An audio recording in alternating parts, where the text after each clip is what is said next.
अस्सलाम वालेकुम। आज का जो हमारा टॉपिक है वो टू फेस मेथड है, जिसके अंदर हम मिनिमाइजेशन वाला केस देखेंगे जो लास्ट लेक्चर में कहा था कि क्वेश्चन नेक्स्ट लेक्चर में करेंगे हम।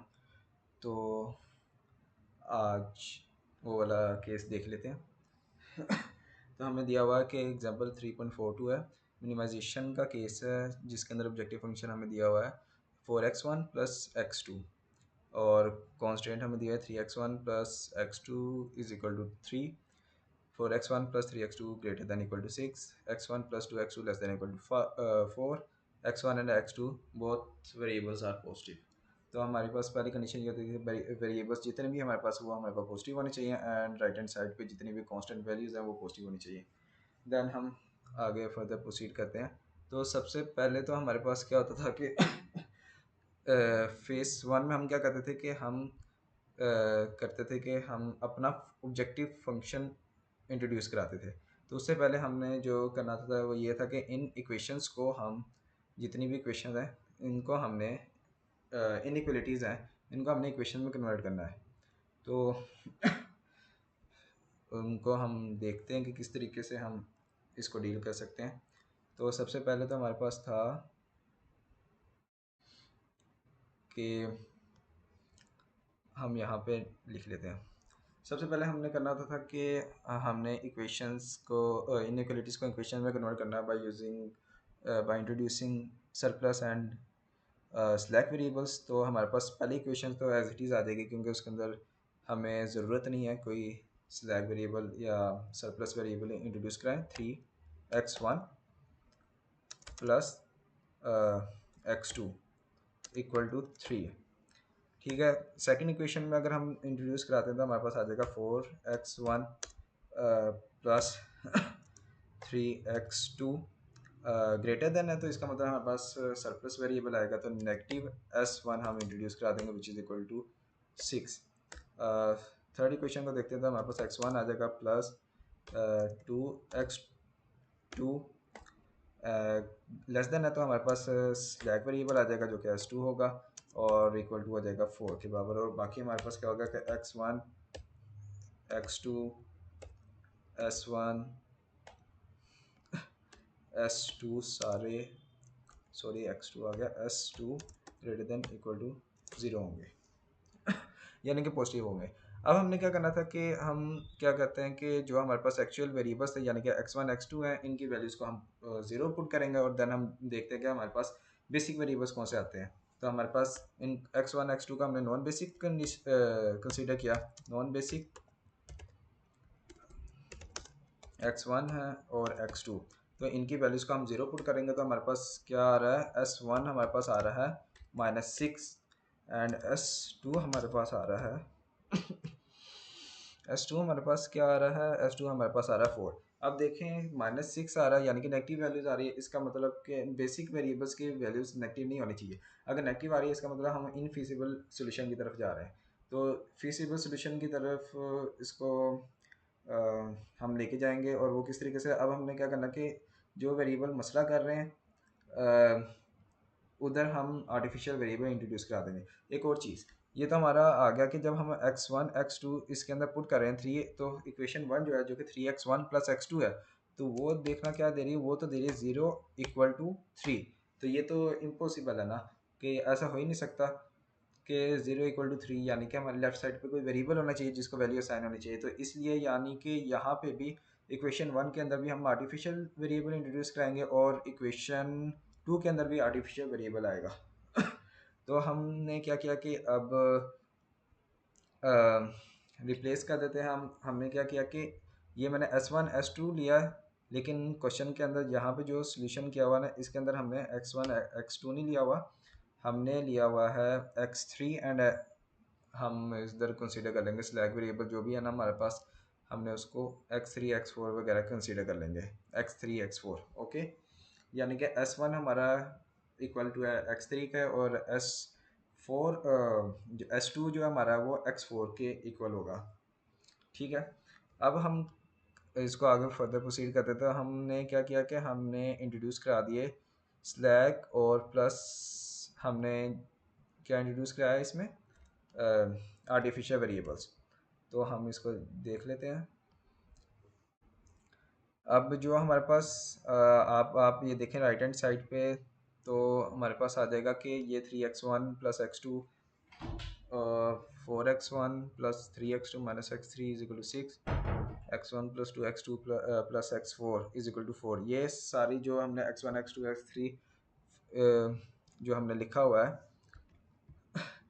ये हमारे पास आ जाएगा। सॉरी, ये बार आ जा रहा है।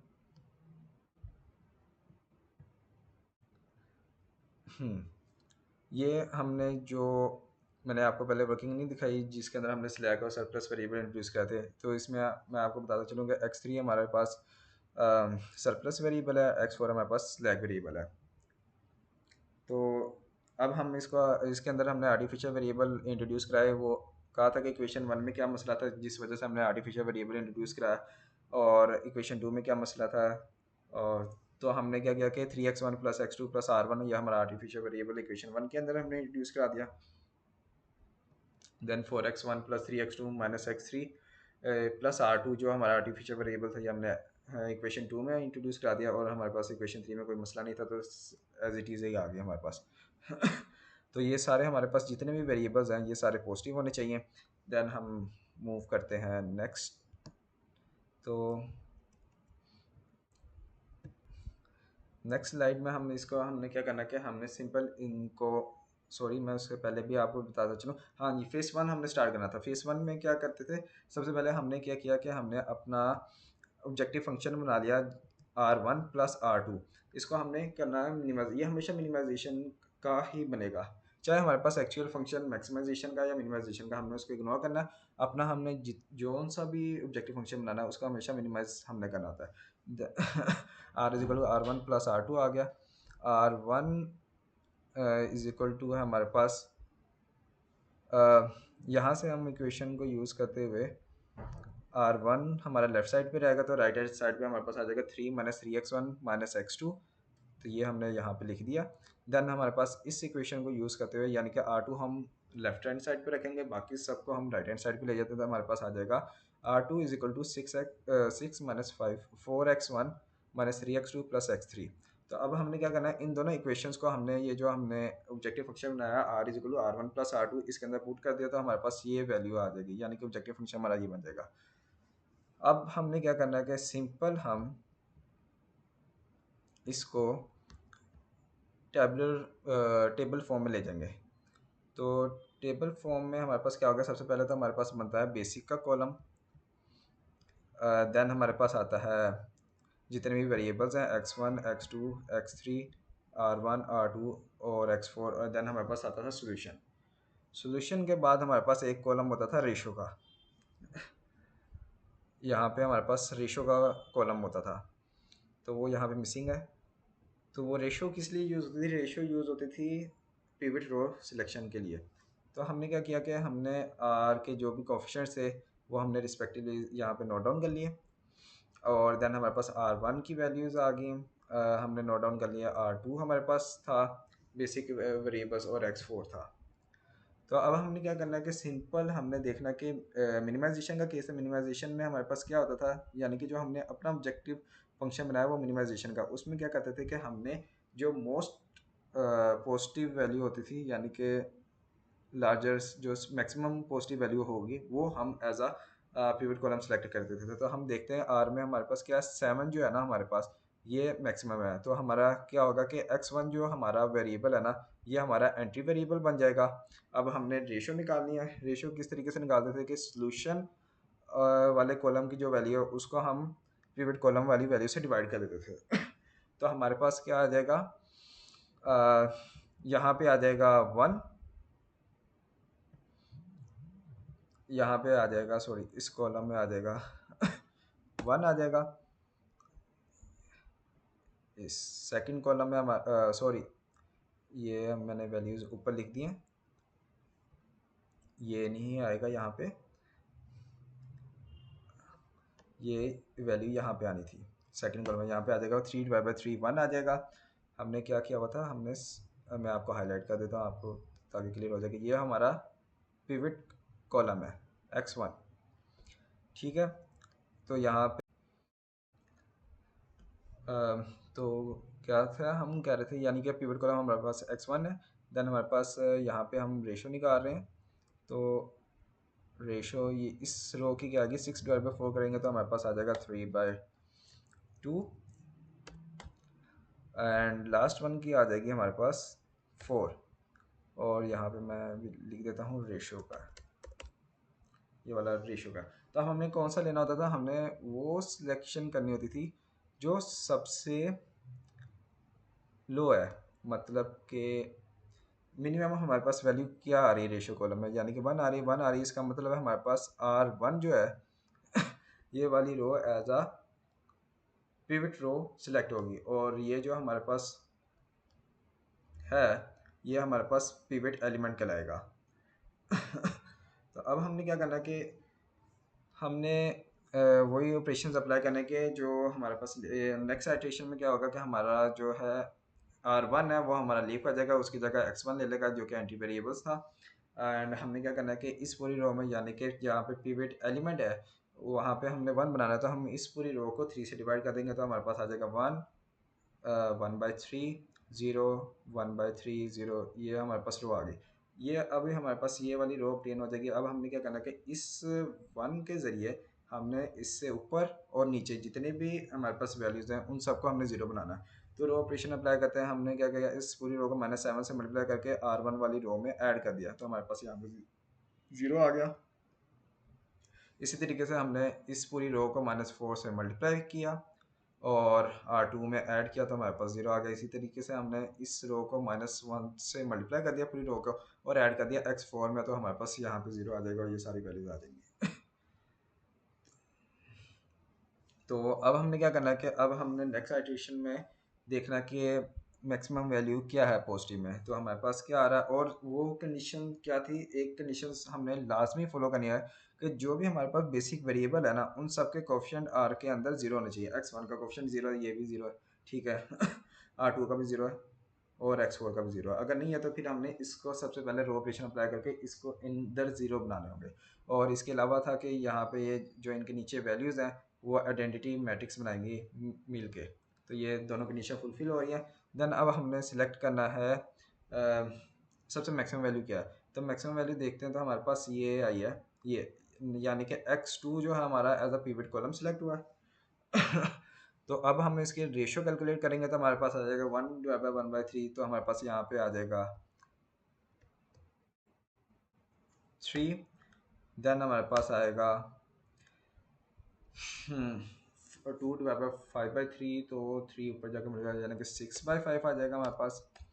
देन हमारे पास आ जाएगा 3 है तो 3/3 यानी कि 9/5 आ जाएगा ऑलमोस्ट। तो इनकी वैल्यूज़ हम कैलकुलेट कर लेते हैं क्या बनती है। 6/5 हमारे पास होगा 1/2 which is equal 1.2।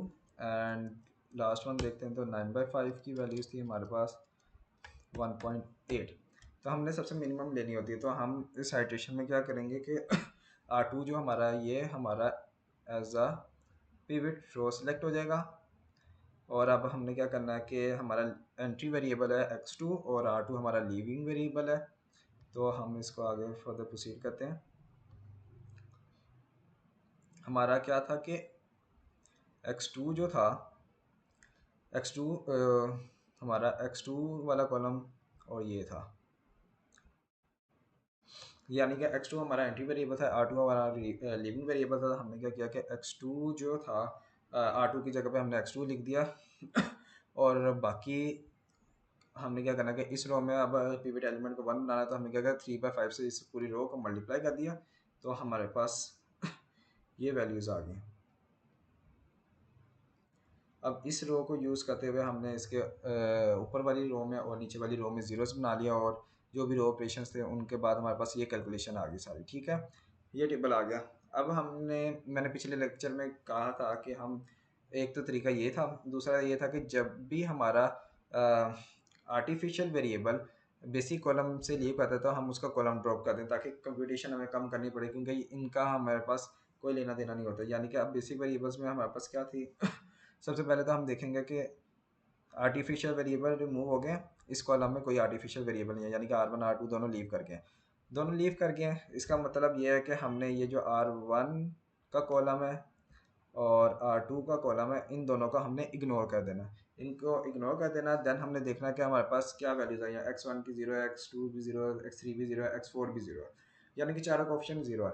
Tabular form में हम किस टाइम स्टॉप करते थे, हम उस टाइम स्टॉप करते थे कि ये मिनिमाइजेशन का केस है ना, तो मिनिमाइजेशन में उस टाइम स्टॉप करते हैं जब सारे 0 हो जाएं या फिर 0 या पॉजिटिव वैल्यूज आ जाएं, नेगेटिव वैल्यूज रिमूव हो जाएं तो वो रिमूव हो गई, पहली कंडीशन तो फुलफिल हो गई। दूसरा ये कि हमारे पास जो बेसिक के कॉलम में कोई आर्टिफिशियल वेरिएबल नहीं होना चाहिए, दूसरी भी कंडीशन मीट कर गई है। और तीसरा हमने देखना है कि इसका जो सोल्यूशन है ना आर का, वो यहाँ पे 0 होना चाहिए। 0 है इसका मतलब हमारे पास फेज 2 एग्जिस्ट करता है, हम फेज 2 की वर्किंग करेंगे। अगर यहाँ पे 0 के अलावा कुछ भी वैल्यूज आ जाती, नेगेटिव आ जाती, नॉन नेगेटिव आ जाती, तो इसका मतलब यानी कि फेज 2 हमारा एग्जिस्ट ही नहीं करता, हम उसकी वर्किंग ही ना करते, हम लिख देते कि फेज 2 एग्जिस्ट नहीं करता। अब 0 आ गया, इसका मतलब हमारे पास फेज 2 एग्जिस्ट करता है, हम फेज 2 की तरफ मूव करते हैं। अब तो ये रहा हमारा, यानी कि since the minimum value of R in phase 1 is 0, thus phase 2 exist. हमने क्या किया कि after deleting the artificial columns we write the original problem as. हमने आर्टिफिशियल कॉलम्स को रिमूव कर दिया, जैसे मैंने कहा था कि इग्नोर कर देना, हमने इग्नोर कर दिया। उसके बाद जो हमारे पास टेबल हमने यूज़ किया था उसकी इक्वेशन देख लेते हैं, सॉरी, हम देख लेते हैं। यानी कि ये टेबल है, हम इस टेबल के ज़रिए हमने ये सारे इक्वेशंस बना लिए, हमारे पास ये इक्वेशंस आ गई हैं। और हमारे पास ये जो ऑब्जेक्टिव फंक्शन है ना, ये ओरिजिनल ऑब्जेक्टिव फंक्शन है जो हमें प्रॉब्लम में गिवन था, हम उसको लेके आगे अब फेज 2 के अंदर प्रोसीड करेंगे। हमने क्या किया, टेबल को हमने एज इट इज़ कॉपी कर दिया, यहाँ पे आर्टिफिशियल वेरिएबल्स को हमने रिमूव कर दिया। आर्टिफिशियल वेरिएबल्स को रिमूव करने के बाद हमने ओरिजिनल फंक्शन को यूज़ किया जी का, और उसमें हमने क्या करना था, दो कंडीशंस को देखना था कि हमारे पास x1 x2 x4 ये हमारे पास बेसिक वेरिएबल है, इनके जो कोफिशिएंट है वो 0 होना चाहिए। x1 का कोफिशिएंट यहाँ पे 0 नहीं है, x2 का कोफिशिएंट यहाँ पे 0 नहीं है, बाकी 0 है, ठीक है। x4 का कोफिशिएंट 0 होना चाहिए, बाकी मतलब कि जो बेसिक वेरिएबल है उनके कोफिशिएंट 0 होने चाहिए। पहली तो कंडीशन ये थी। दूसरी ये थी कि इनके जो नीचे रोज हैं इन सबको अगर हम मिलाएं तो ये आइडेंटिटी मैट्रिक्स बनाएं, वो तो फुलफिल कर रही है। तो इसका मतलब यहाँ पे मसला है x1 के जी कोफिशिएंट में, जी के x1 कोफिशिएंट में एंड x2 कोफिशिएंट में। हमने क्या करना है, अब इन दोनों को 0 करना है। तो 0 हम किस तरीके से करते हैं, हम कहते हैं कि इस वाली रो को यूज़ करते हुए मैं यहाँ पे 0 बना लूँगा, इसी तरीके से x2 वाली रो को यूज़ करते हुए मैं यहाँ पे 0 बना लूँगा। वो किस तरीके से, मैं x1 वाली रो को यानी कि इस वाली रो को मैं 4 से मल्टीप्लाई करके इसमें ऐड कर दूँ तो तब 0 बन जाएगा, और इसी तरीके से x2 को मैं सिंपल x2 वाली रो को इस वाली रो में ऐड कर दूँ तो मेरे पास 0 बन जाएगा। यानी कि ये दोनों ऑपरेशंस अप्लाई करने होंगे। दोनों ऑपरेशंस अप्लाई करने के बाद मेरे पास जो ये मेरे पास टेबल आ जाएगा। ये स्टार्टिंग फेस है, ये पूरी कैलकुलेशन नहीं है लाइक यानी कि अब ये हमारे पास टेबल आ गया। अब हमने क्या करना है कि इसको सिंपल हमने आगे फर्दर प्रोसीड करना है टेबलर फॉर्म में जिस तरीके से हम करते थे। अब हमने देखा कि सबसे यानी कि मिनिमाइजेशन का केस है, तो हमारे पास क्या होगा कि हमने देखना कि जी के क्वेश्चन में पॉजिटिव मैक्सिमम वैल्यू का एक ही है, तो हम ये पकड़ेंगे कॉलम, ये एज अ पिवट कॉलम होगा। देन हम इसकी रेशियो कैलकुलेट करेंगे, रेशियो कैलकुलेट करने के बाद हमारे पास पिवट रो आ जाएगी। हम इसको आगे मतलब कि वो पिवट एलिमेंट लेंगे, पिवट एलिमेंट को हम 1 बनाएंगे, जिस तरीके से हम फेस 1 में कैलकुलेशन करते हुए 1 बनाए, उसके ज़रिए हम उसके ऊपर जितनी भी रोज़ हैं और नीचे जितनी रो हैं उधर उस कॉलम में ज़ीरोस बना देंगे, और इस तरीके से हम फर्दर प्रोसीड करते रहेंगे। और हमने स्टॉप कब करना होता है इस कंडीशन में, इसमें हमने स्टॉप करना है कि जब हमारे पास जी के सारे वैल्यूज 0 हो जाएं यहाँ पे, या फिर जीरोस एंड नेगेटिव वैल्यूज आ जाए, तब हम स्टॉप कर देंगे, यानी पॉजिटिव वैल्यूज खत्म हो जाएंगी, और वो हमारा फाइनल स्टेप होगा। और देन हम उसके बाद कैलकुलेशन यानी कि ऑप्टिमल सोल्यूशन हमारा जो भी आएगा वो हम अम, लिख देंगे। तो ये थी सारी वर्किंग। इस टेबल के बाद, ये इनिशियल टेबल है यानी कि यहाँ से स्टार्ट होना है, इसके बाद जितनी भी वर्किंग है वो आप खुद करेंगे ताकि आपकी प्रैक्टिस हो जाए। और वैसे मैंने एक्सप्लेन कर दिया कि इसके बाद हमने क्या करना है, और अगर आप इसके फर्दर स्टेप्स करेंगे तो आपके लिए ही आसानी होगी, आपकी प्रैक्टिस हो जाएगी और आपको अच्छी तरीके से समझ आ जाएगा। तो अब आप सबसे मुलाकात होगी नेक्स्ट लेक्चर में, तब तक के लिए अल्लाह हाफिज़।